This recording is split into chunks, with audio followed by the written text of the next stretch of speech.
கடந்த 21ஆம் தேதி மண்மங்கலம் வட்டம் விஸ்வநாதபுரி கிராமத்தில் அணியாபுரம் என்கின்ற இடத்துல அமராவதி கரை ஓரத்தில் என்னுடைய தம்பி பெயரில் ஒரு 28 சென்ட் நிலம் இருக்குது. அது இப்போ விவசாயம் பண்ணுறதில்ல, அந்த சீமக்கரு வேலை முளைச்சிருக்குது. அதனுடைய சர்வே நம்பர் 534. அந்த இடத்துக்கு பக்கத்தில் 535 சர்வே நம்பரில் விஸ்வநாதபுரியை சேர்ந்தவங்க மாட்டு வண்டியில் இரவில் மணல் அள்ளி அங்கே கொட்டி லாரி ஏற்றிருக்கிறாங்க. இதை அது ஜூரிஸ்டிக்ஷன் சம்மந்தப்பட்ட போலீஸ் ஸ்டேஷன் பரமத்தி போலீஸ் ஸ்டேஷன்லேருந்து போய் அந்த 7 யூனிட் மணலில் ஸ்டேஷனுக்கு கொண்டு போயிட்டாங்க. அங்கேருந்து 2 மாட்டு வண்டியை சீஸ் பண்ணி எடுத்துகிட்டு போயிட்டாங்க.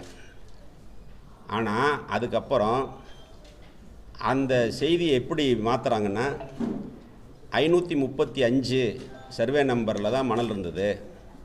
அது அமைச்சருடைய தம்பி மணல் கடத்தலில் ஈடுபடுறாருன்னு சொல்லி ஒரு பொய்யான செய்தியை திமுகவுடைய ஐடி விங் சமூக வலைதளங்களில் ஒரு வாரமாக போட்டாங்க.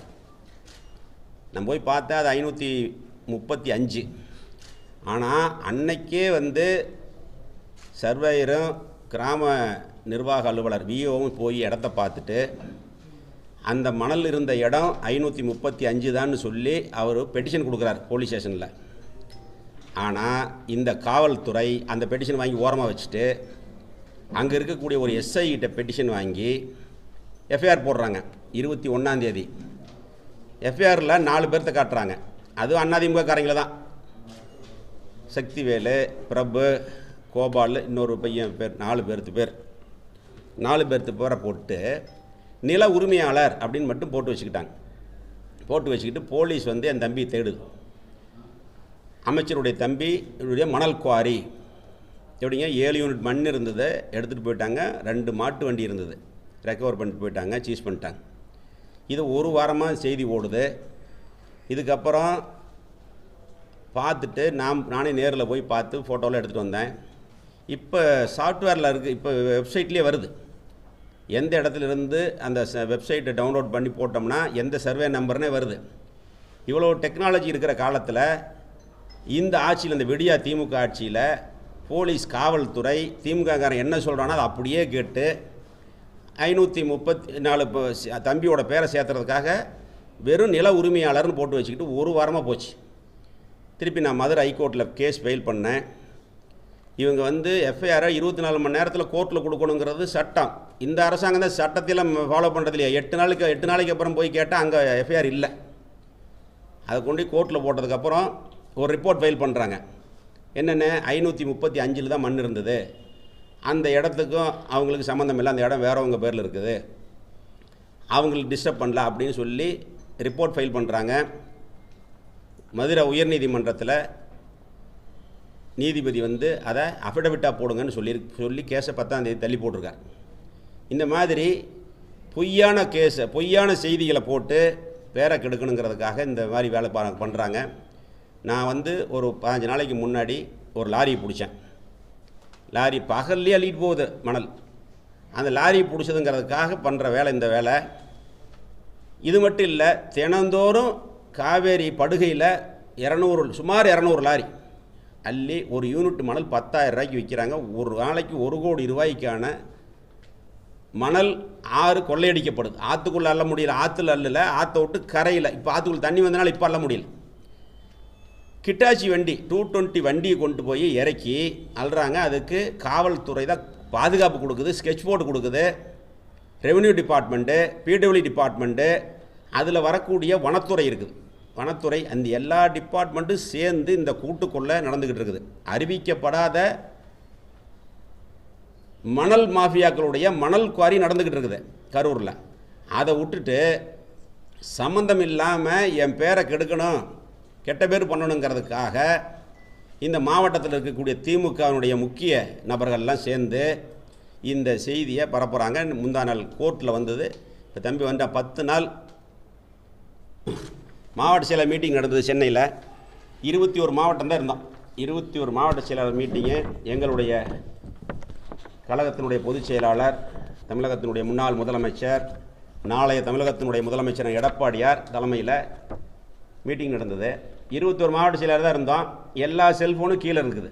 ப்ரெஸ்ஸு ஃபோட்டோ எடுத்ததுக்கப்புறம் அலௌடு இல்லை, ஒன்றுமே இல்லை. அவர் சொல்கிறாரு இப்படியெல்லாம் செய்யணும்னு சொல்கிறார், நாங்கள் அதை கேட்குறோம், அவ்வளோதான். ஆனால் வெளியில் வந்ததுக்கப்புறம் அன்றைக்கி நைட்டு மாலை முரசு டிவியில் போடுறான். எடப்பாடியார் வந்து சத்தம் போட்டார், என்னைய சத்தம் போட்டார்னு சொல்லி போடுறான். அவர் தலைமையிலேருந்தே கூப்பிட்டு போய் சொல்லிட்டாங்க, என்ன நடந்ததுன்னே தெரியாது, எப்படி உங்களுக்கு தெரியுதான்னு சொன்னால் கட் ஆயிடுச்சு.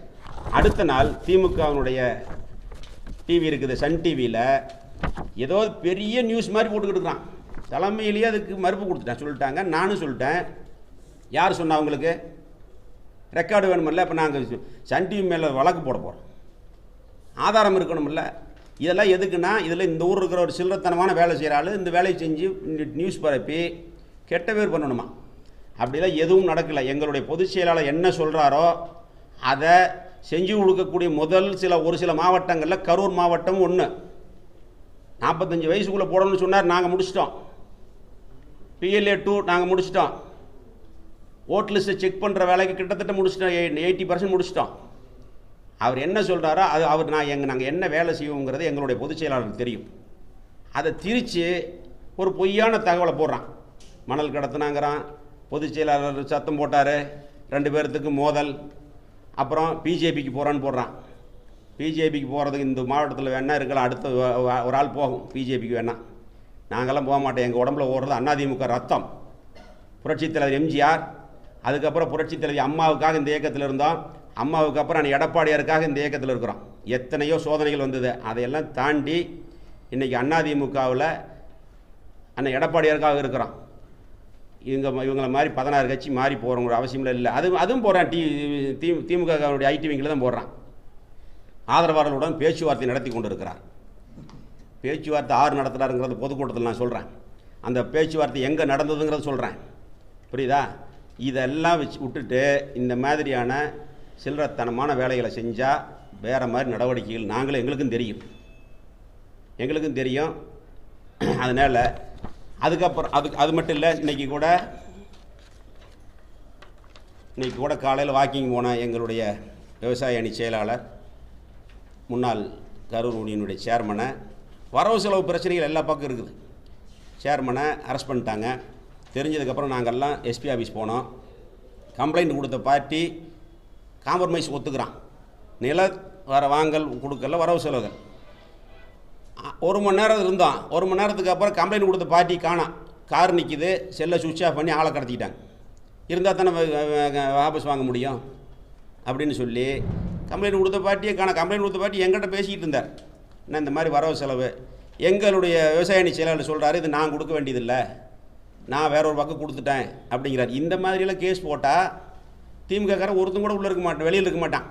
அவ்வளோ பேருக்கு இருக்குது. எல்லாம் கந்து வெட்டி, மீட்ரு வெட்டி, கஞ்சா விற்கிறாங்க, எல்லா போதைப் பொருளும் விற்கிறான், மணல் கடத்துகிறான்.